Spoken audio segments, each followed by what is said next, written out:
Olá pessoal, tudo bem? Nós vamos continuar falando sobre biomas brasileiros, né?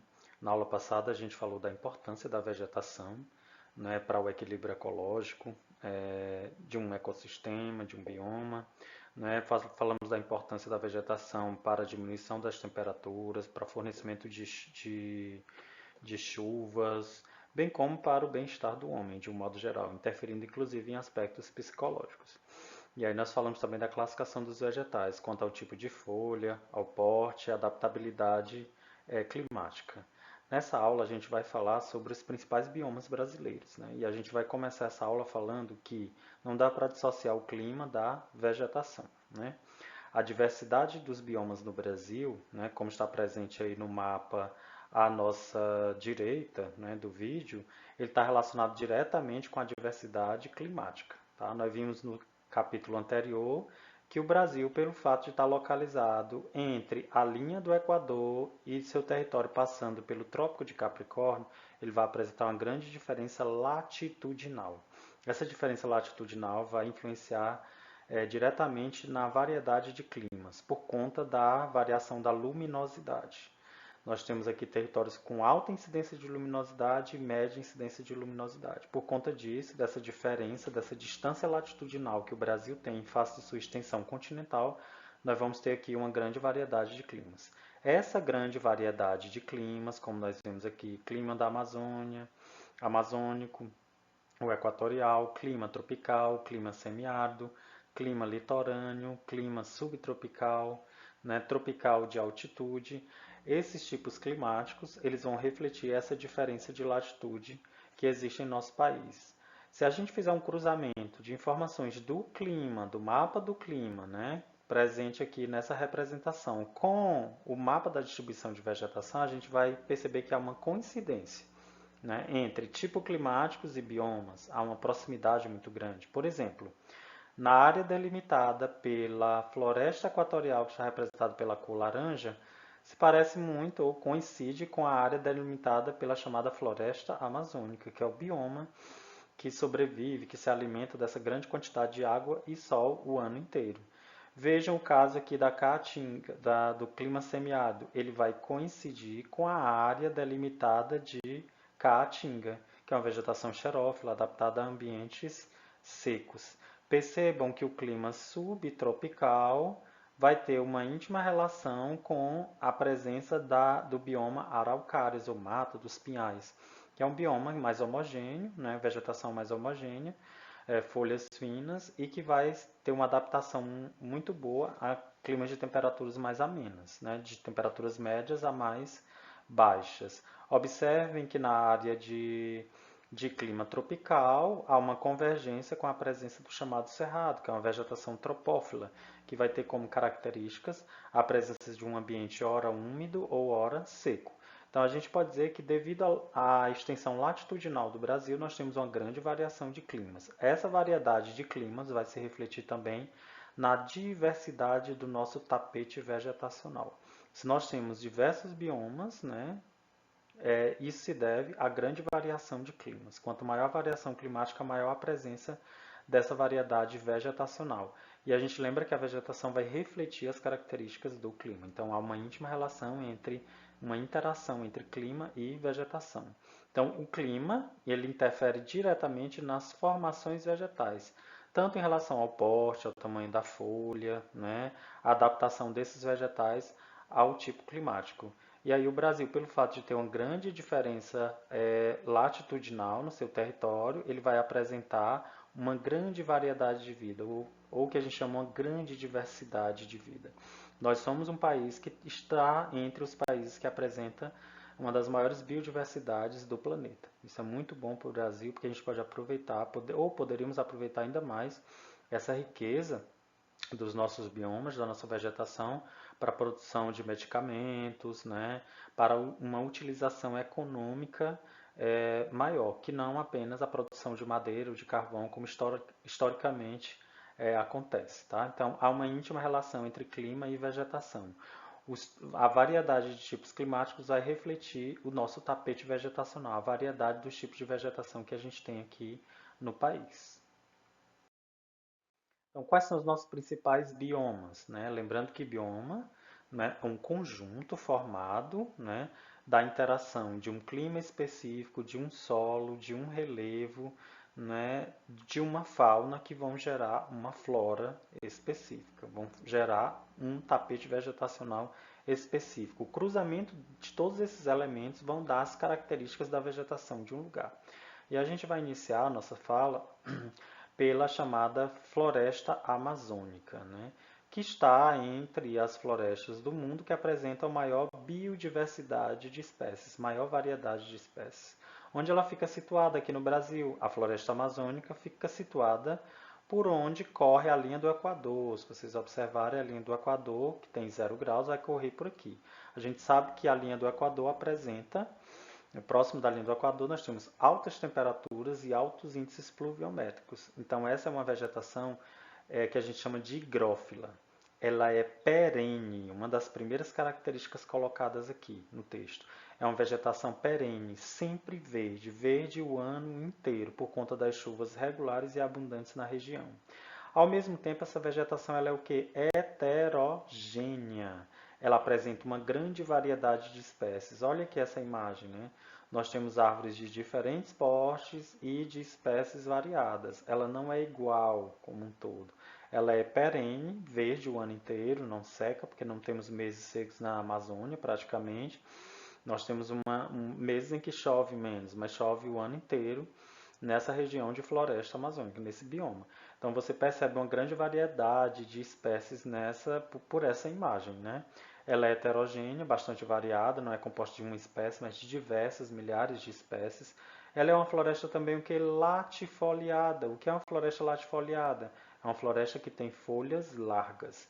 E a função da folha nos vegetais é fazer com que ela perca, né, água, umidade, né? Perca a umidade ou não. Então, quanto maior é o tamanho da folha, maior vai ser a perda da umidade. É por as folhas das árvores que nós vamos tendo o processo de respiração, né, desses vegetais, de produção de oxigênio, realização da fotossíntese. Então, se a floresta apresenta folhas latifoliadas, que quer dizer folhas largas, significa dizer que ela está situada em uma região de grande umidade, então ela perde muita umidade a partir do tamanho dessas folhas. Quanto menor é a folha dos vegetais, ou essa região é muito seca, né? Geralmente a vegetação é espinhosa, ou ela é muito fria, né? E aí a folha pontiaguda e fina serve para não acumular neve no período mais frio e ao mesmo tempo para essa vegetação não perder a água que ela tem armazenada, a pouca água que ela tem na região onde ela está localizada. Então não é o caso da floresta amazônica. Como chove muito, né, chove intensamente, ela produz uma grande quantidade de evapotranspiração, né? Ela transpira muito. Então, quanto maior é a folha da árvore, maior é o processo de transpiração dessa vegetação. E ela transpira muito porque ela recebe uma grande carga d'água, seja por conta da grande quantidade de chuvas ou a presença de muitos rios, como é comum nessa região. E essa área apresenta também o que? Uma grande biodiversidade. A maior biodiversidade do planeta está nas florestas tropicais ou florestas equatoriais. No caso, a floresta amazônica é um exemplo de floresta equatorial. E a gente lembra que a floresta amazônica ela tem uma divisão, né? Quanto à presença ou ausência de maior quantidade de água junto às árvores. A divisão da floresta amazônica ela é subdividida em mata de igapó, mata de várzea e mata de terra firme. Mata de igapó é aquela floresta que está constantemente inundada, que está situada junto aos rios, né? A gente pode dar um exemplo, a Vitória Régia, que é aquela planta, né, bastante desenvolvida, que ela ocorre, né, ela ocorre em áreas com grande quantidade de água, onde tem inundações constantes. Então, mata de igapó é o tipo de vegetação da floresta amazônica que está constantemente inundada. Ela se desenvolve graças à grande quantidade de água, à presença constante da água. Mata de várzea é aquela que se desenvolve em ambientes ora cheios, ora com águas rebaixadas. São aqueles vegetais que estão situados na margem dos rios, que está propensa a inundações no período de cheias, né? Certo? Então, no período de cheias, essas águas inundam essas regiões de várzea, que é a margem do rio, que é a área de inundação do rio. Quando nós temos o período seco, essas águas baixam, né? E aí a água não vai estar presente diretamente nessa vegetação, mas ela está, ora, sujeita a inundações, a conviver com um ambiente inundado, ora, um ambiente seco. Então, essa é a característica da mata de várzea. E a mata de terra firme é aquela que está situada em áreas mais elevadas da floresta, que não está propensa às inundações. Eu coloquei aqui essa imagem como exemplo de mata de terra firme. Não tem nenhum rio próximo, nenhum alagado. Então, ela é uma área já que está numa cota altimétrica mais elevada e não vai estar propensa a inundações, a cheias dos rios, né? Como ocorre nas várzeas ou em áreas de igapó, ok? Quais são os principais impactos ambientais que o bioma da floresta equatorial sofre? Tá. O primeiro é o desmatamento. A gente sabe, vocês têm acompanhado na TV. Ultimamente tem passado muito, né? Que a Amazônia está queimando, né? Então, isso é fruto de uma falta de política de fiscalização, de controle, né? As atividades que são desenvolvidas na Amazônia atualmente têm provocado uma significativa substituição da floresta, né? Nos últimos meses tem se registrado um grande número de focos de queimadas. Então, essas queimadas geralmente estão associadas à prática do desmatamento, porque primeiro se desmata a área para retirada da madeira e, na sequência, a queima, né, desse resto de vegetação, né? E aí, além do desmatamento, por conta dessas árvores serem chamadas de madeiras de lei, tem uma grande valorização no mercado externo, as queimadas e as erosões são também outros impactos ambientais muito comuns no ecossistema, no bioma das florestas equatoriais, tá? Então, o desmatamento deixa o solo desnudo, as queimadas vão contribuir também para a prática para a ocorrência das erosões, tá?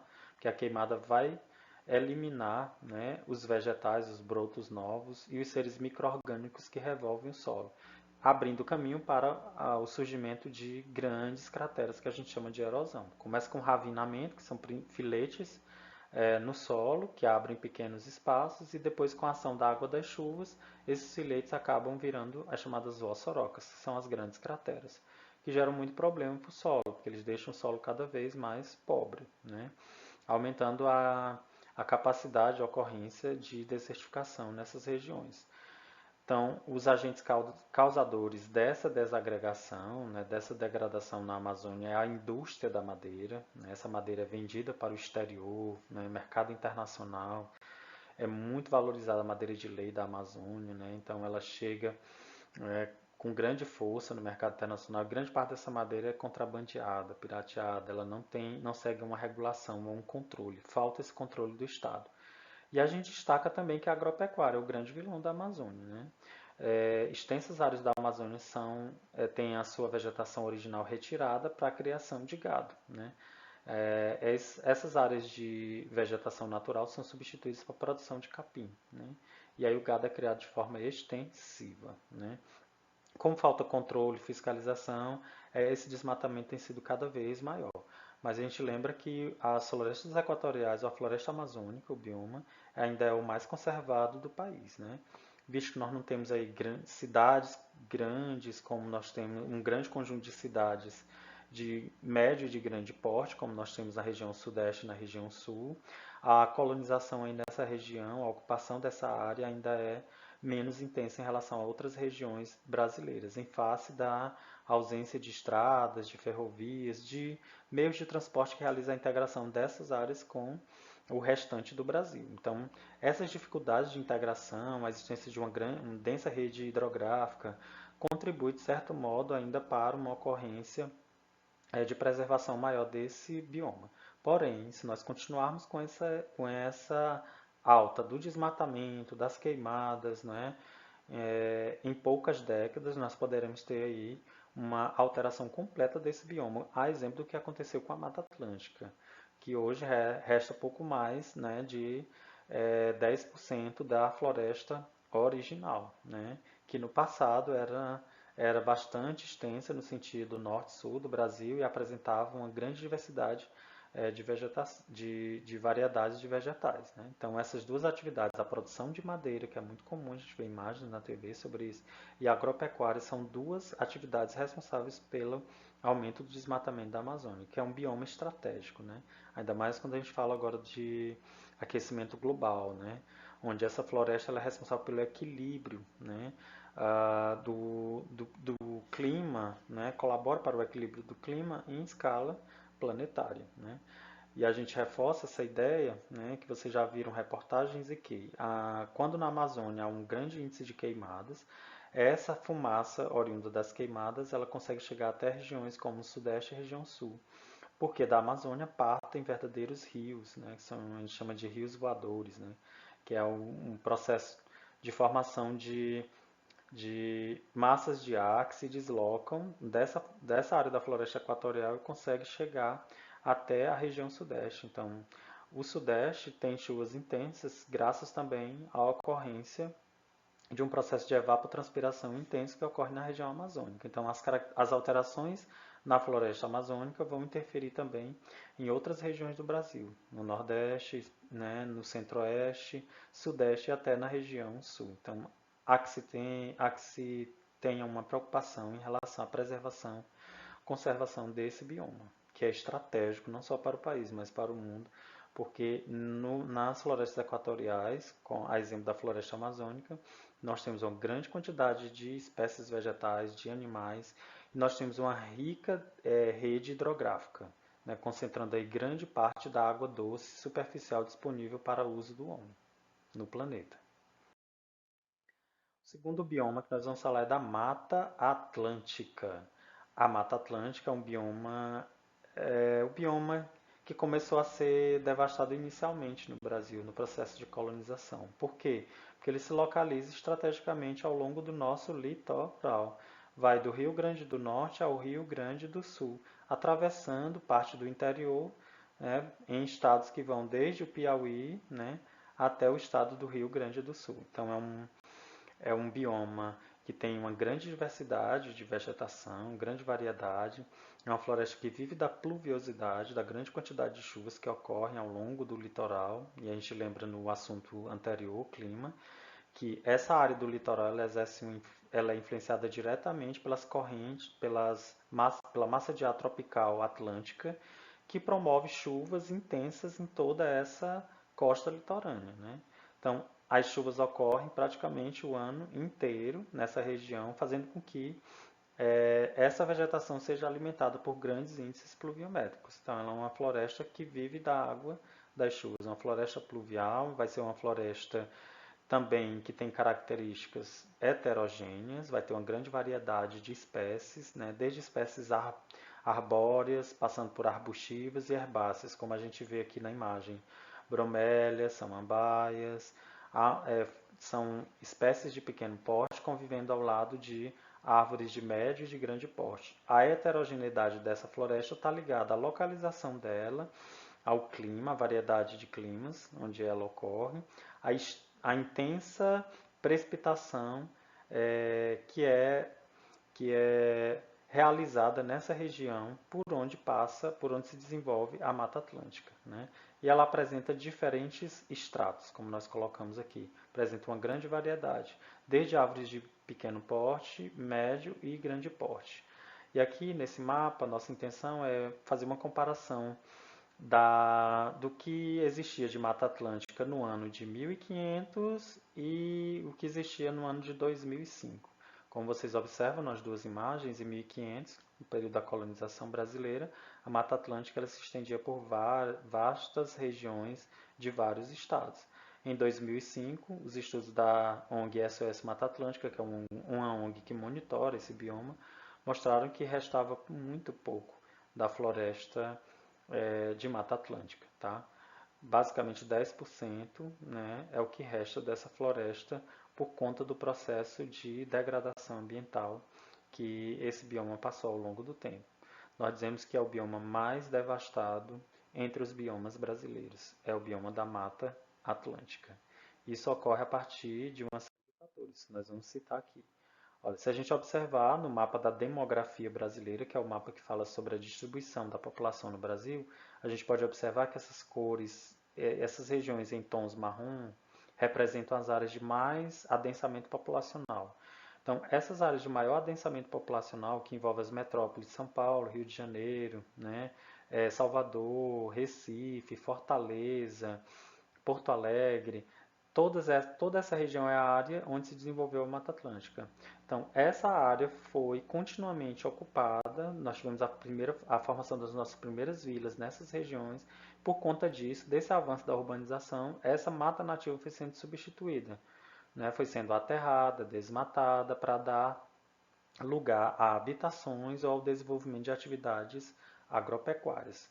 Quais são os principais impactos ambientais que a floresta da Mata Atlântica apresenta atualmente, né? É a chamada perda da biodiversidade. Sem dúvida, é principal ameaça, né? A gente tem espécies aí que já desapareceram, que não foram nem estudadas, né? Por conta do processo de ocupação que ocorreu à margem de todo o litoral oriental brasileiro. Então, como houve um avanço da urbanização nessas regiões, formação de vilas e cidades e hoje que constitui as nossas metrópoles, muitas espécies foram eliminadas, né, e nós não tivemos nem conhecimento. Então, parte da biodiversidade da Mata Atlântica já desapareceu, não é mais possível o seu conhecimento. O que os estudiosos hoje trabalham com a ideia de preservar ainda o que resta dessa floresta, que é pouco mais de 10%, como nós mostramos no mapa anterior. Quais são os agentes causadores da destruição da Mata Atlântica? Um deles é a urbanização, como eu citei, como a maior parte dos brasileiros se situa na área de ocorrência da Mata Atlântica. Essa influência da urbanização foi extremamente decisiva para o desaparecimento dessas florestas, da floresta tropical do tipo Mata Atlântica. Então, a urbanização exerceu uma forte pressão sobre essa floresta e ela foi desaparecendo ao longo do tempo. E nós temos também que citar a produção agropecuária, e o destaque é para a produção da cana-de-açúcar. Existe todo o desenvolvimento de uma cultura da cana-de-açúcar desde o litoral do Nordeste até o litoral da região Sudeste. E a cana-de-açúcar se desenvolve muito bem nessas regiões de solo do tipo Massapê, que coincidem com essa área da Mata Atlântica, contribui ou colabora, o desenvolvimento dessa cultura colaborou ao longo do tempo para o desmatamento, para o desaparecimento da Mata Atlântica. Mas é um bioma riquíssimo e que nós temos que preservar o que existe dele, né? Boa parte dessa preservação se deve a essas áreas preservadas estarem circunscritas a unidades de conservação, que são parques, né, que foram criados justamente para a proteção dessa floresta, de resquícios da floresta Mata Atlântica.